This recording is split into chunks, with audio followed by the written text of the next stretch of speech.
Втората етапа од проектот Управување со конфликти, едукација за млади, различни, но исти, се реализираше денеска во градската библиотека во Битола. Во овој проект, кој има за цел преку работилници да ги едуцира најмладите, како да се справуваат и соочуваат со проблемите на социјалните мрежи, учество земаат учениците од сите основни училишта од градот. На денешната работилница се дискутираше за насилството врз деца со посебни потреби.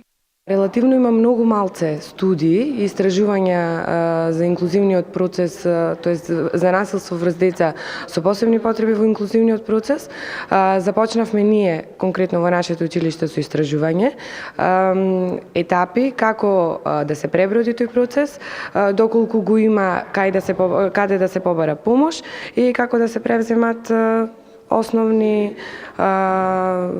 нивоа на превенција. Еден од начините да се реши проблемот со насилство и конфликтите меѓу младите е книгата. Преку овие работилници активно се вклучува и библиотеката, со цел младите да се едуцираат уште од најмали нозе. Комуникацијата е нешто што се учи, нешто што се надградува, нешто што од најмали нозе треба да стане една вообичаена практика, на еден добар начин да се комуницира и тоа гледаме дека дава резултати, посебно